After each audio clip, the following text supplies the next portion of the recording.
Hello guys, you are all welcome to Rohit Jhada chemistry. I hope काफ़ी स्वस्थ होंगे and safe होंगे। तो लास्ट लेक्चर में हमने एम्पेरिकल फार्मूला और मोलिकुलर फार्मूला के बारे में पढ़ा था, उनकी डेफिनेशन देखी थी। तो और लास्ट के अंदर अपने एक स्टेप्स लिखे थे उसके। तो चलिए एक क्वेश्चन से समझते हैं उसको, एम्पेरिकल फार्मूला और मोलिकुलर फार्मूला को। ये क्वेश्चन दिया हुआ है कि 7 मोल 3 ग्राम यौगिक है, उसमें 3.6 ग्राम तो है कार्बन, ठीक है, 3.6 ग्राम है कार्बन, 0.7 ग्राम है हाइड्रोजन और 1.4 ग्राम है नाइट्रोजन। और उसमें लिखा है कि शेष ऑक्सीजन है। ऑक्सीजन कितना बचा है, ये टोटल कितना है 7.3 ग्राम है, तो ऑक्सीजन बचा 1.6 ग्राम, ठीक है। अपन ने स्टेप में लिखा था, सबसे पहला अपना स्टेप है कि मोल निकालना है। पहला स्टेप तो है मोल निकालना, ठीक है। Mole of carbon, mole of hydrogen, mole of nitrogen, mole of oxygen, ठीक है। सबसे पहले मोल निकालते हैं। इसका दिया 3.6 ग्राम और इसका मोलिकुलर वेट क्या, कार्बन का 12, ये हाइड्रोजन का 0.7 और इसका मोलिकुलर वेट कितना है 1 हाइड्रोजन का। नाइट्रोजन का कितना ग्राम दिया होगा 1.4 और उसका मोलिकुलर वेट कितना 14 और ऑक्सीजन कितना है 1.6 ग्राम, तो इसका मोलिकुलर वेट कितना है 16 ऑक्सीजन का। तो इसको सोल्व करते हैं, ये मोल आ गए। कार्बन के मोल कितने के 0.3, हाइड्रोजन के 0.7, नाइट्रोजन कितने होंगे 0.1, ऑक्सीजन कितने होंगे 0.1। तो अब इनका रेशियो ले लेते हैं कि सरलतम ratio, number of hydrogen, number of nitrogen, mole of oxygen, ठीक है। अपन इसका रेशियो लिखते हैं 0.3, 0.7, 0.1, 0.1। रेशियो अगर 3, रेशियो 7, रेशियो 1, रेशियो 1। अब अपन इजीली एम्पेरिकल फॉर्मूला लिख सकते हैं। मतलब ये आ गया C3H7ON या NO, ठीक है। ये तो आ गया अपन का एम्पेरिकल फार्मूला और यही अपन को पूछा था। ये क्या हुआ C3H7NO, यही अपना एम्पेरिकल फार्मूला है, ठीक है। आगे क्वेश्चन लेते हैं, एक और क्वेश्चन करते हैं, फिर नेक्स्ट टॉपिक की तरफ मूव करेंगे।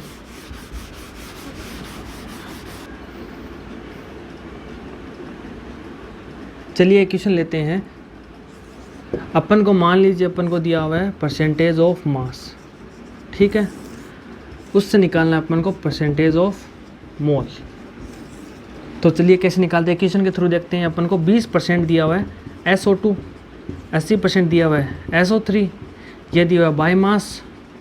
और अपन को निकालना है कि परसेंटेज मोल ऑफ SO2, ठीक है, परसेंटेज मोल ऑफ SO3, ठीक है। ये अपन को 20% तो SO2 बाई मास दिया हुआ है, 80% SO3 बाई मास दिया हुआ है। अपन को पूछा मोल परसेंट क्या है, तो मान लीजिए टोटल मास कितना है इसका 100, ठीक है।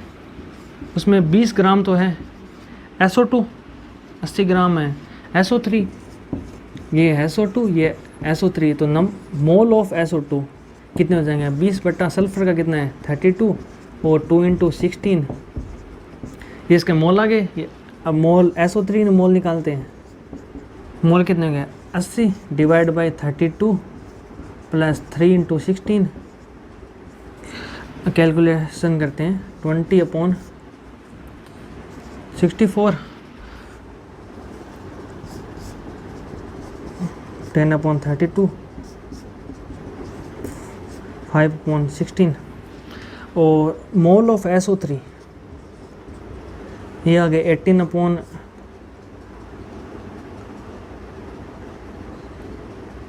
ये हो गए 60, ये हो गए 4/3। अपन को क्या पूछा है कि परसेंटेज मोल ऑफ SO2, ठीक है। अब परसेंटेज मोल ऑफ SO2 निकालते हैं, ठीक है। तो number of mole of SO2 upon total मोल।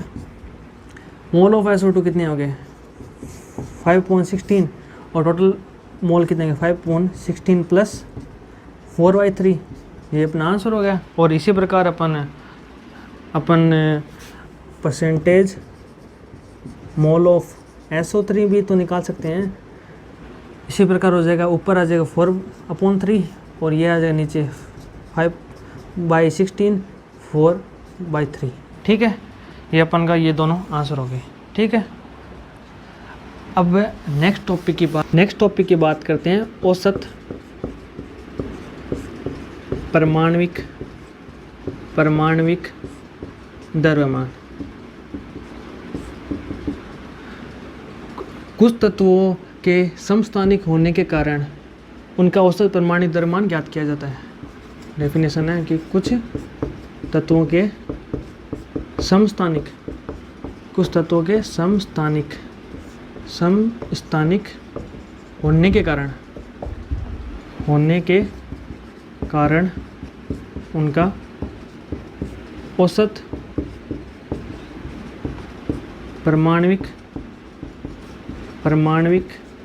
परमाणविक द्रव्यमान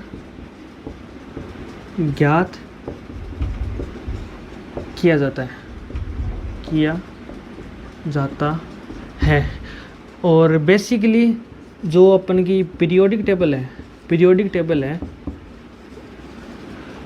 उसका उसमें जो किसी भी एटम के जो द्रव्यमान है वो सामान्यतः औसत परमाणविक द्रव्यमान ही होते हैं। ठीक है, मान लीजिए अपन के पास एक अक्ष एटम है। ठीक है, इसका A द्रव्यमान है और इसके Z परमाणु क्रमांक है। तो इसके मान लो कि 3 समस्थानिक हैं, A B और C। ये X है, इसका द्रव्यमान A1, Z इसका सेम होगा, तभी तो समस्थानिक होगा ना। ये A3, इसका ये Z है। ये जो X है, X एटम, इसकी प्रकृति में उपलब्धता कितनी है, न समस्थानिक की प्रकृति में उपलब्धता कितनी है, उपलब्धता कितनी है। मान लीजिए इसकी A% उपलब्धता है, इसकी मान लीजिए B% उपलब्धता है, इसकी मान लीजिए C% उपलब्धता है। तो इसका औसत परमाणविक द्रव्यमान क्या होगा? इस शख्स का औसत परमाणविक द्रव्यमान ये होगा, X एवरेज होगा A1 into A plus A2 into B plus A3 into C divide by 100। तो इसको मॉडिफाई करते हैं कि ये AI 1 2 3 कितना भी हो सकता है, जनरलाइज फार्मूला याद करते हैं। और ये है प्रतिशत उपलब्धता और डिवाइड बाय 100। यही तो हो गया अपना औसत परमाणविक द्रव्यमान X एवरेज। ये अपन को फॉर्मूला याद रखना है। ठीक है, चलिए एक क्वेश्चन करते हैं।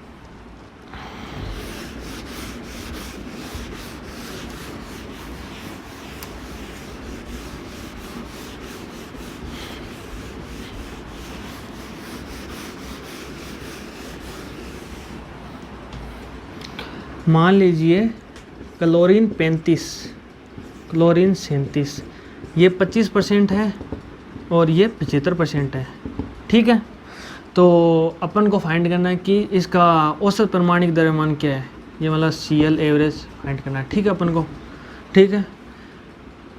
अब अपन ने क्या फॉर्मूला लिया था, डिफाइन किया था ना अभी, कि AI प्रतिशत उपलब्धता डिवाइड बाई 100। तो इसी को देखते हैं कि इसका A क्या है, तो 35, A1 है 35 और ये प्रतिशत उपलब्धता कितनी इसकी 25%।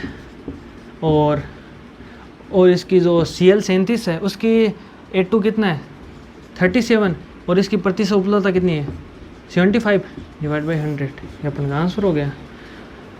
ठीक है, नेक्स्ट क्वेश्चन करते हैं। मान लीजिए अपन को दिया हुआ कि कॉपर है, कॉपर के 2 समस्थानिक हैं, कॉपर 63, कॉपर 65, और इसका कॉपर का एवरेज दिया हुआ है 63.5।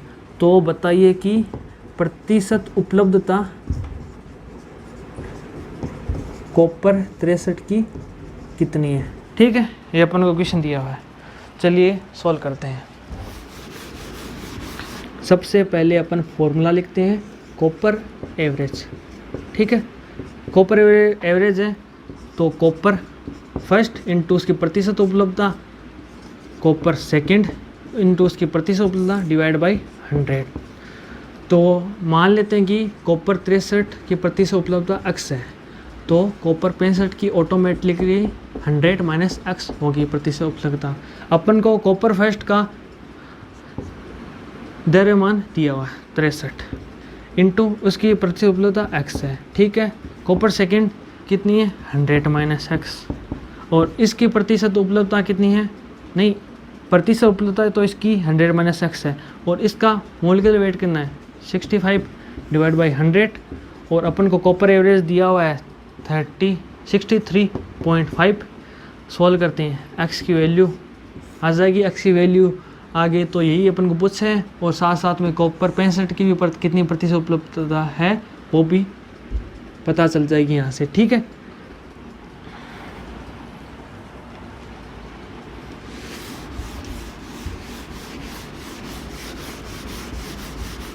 नेक्स्ट टॉपिक अपना है औसत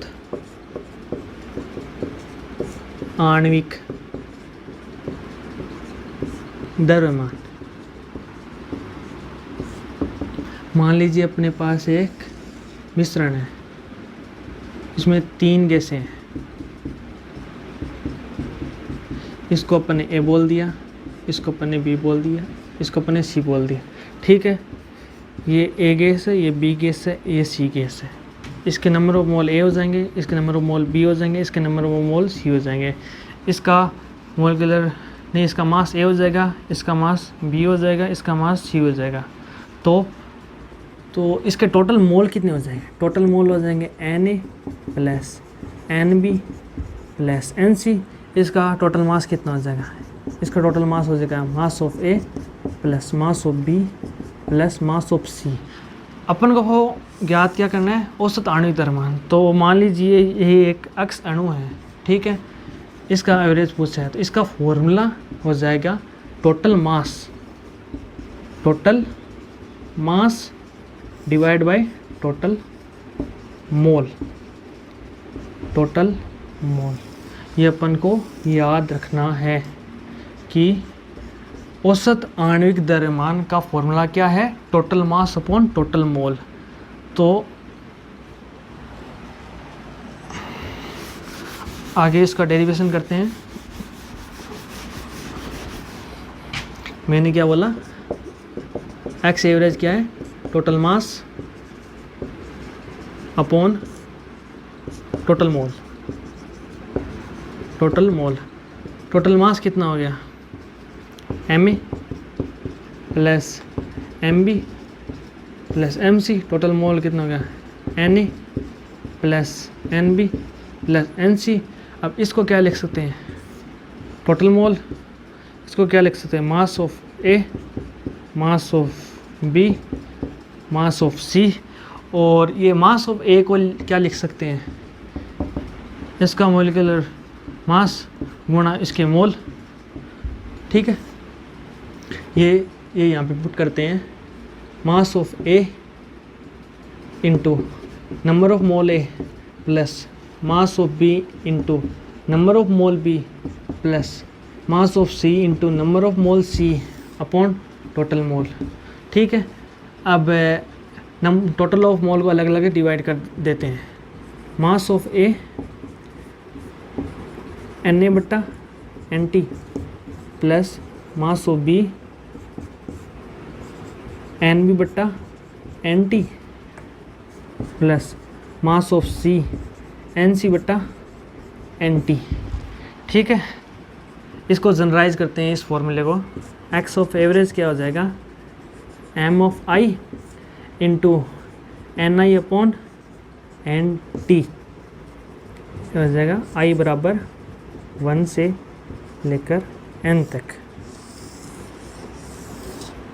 और इसको अपन मोल फ्रिक्शन भी बोलते हैं, मोल फ्रिक्शन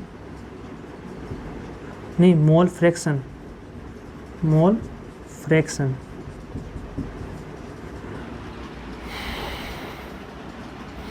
अपन को बेसिकली ये फॉर्मूला याद रखना है, टोटल मास अपॉन टोटल मोल। और ज़्यादातर मतलब कि छोटे मोटे क्वेश्चनों में ये काम आ जाता है और ये भी काम आ जाता है, ये भी अपन को याद रखना पड़ेगा। ठीक है, चलिए एक क्वेश्चन करते हैं। इसमें दिया हुआ है कि वायु के एक नमूने में 75% N2 गैस दी हुई है, 20% ऑक्सीजन गैस दी हुई है, 2% SO2 गैस दी हुई है, 2% CO2 गैस दी हुई है, 1% हीलियम गैस दी हुई है, बाई मोल परसेंट दी हुई है। अपन को एक्स एवरेज फाइंड करना है। तो चलिए स्टार्ट करते हैं। एक्स एवरेज का फॉर्मूला क्या है? Total mass by total mole, total mass by total mole. और इसी को अपन क्या लिख सकते हैं? MI into XI। XI क्या है? मोल बिन। XI क्या है? मोल बिन। तो इसी फॉर्मूले से अपन इसी का आंसर करते हैं क्वेश्चन का। तो इसका MI कितना है? N2 का कितना होता है? 28। इसका मोल परसेंट दिया हुआ 75 प्लस ऑक्सीजन कितना है? 16 32 इंटू इसका 20% मोल परसेंट दिया हुआ है 20। और SO2 का कितना होता है? सल्फर का होता है 32 और ऑक्सीजन का होता है 32 64। तो ये हो गया 64 इंटू इसका 2% दिया हुआ है प्लस 2% इसका SO2 का दिया हुआ है, CO2 का, SO2 का नहीं CO2 का। कार्बन कितना? 12, इसका कितना? 32, ये होगा 44 इंटू 44 प्लस हीलियम का दिया हुआ 1%। हीलियम कितना आता है? 4 डिवाइड बाई 100। यही अपन का आंसर हो जाएगा एक्स एवरेज। ठीक है, इसको कैलकुलेट करने पर आंसर आ जाएगा।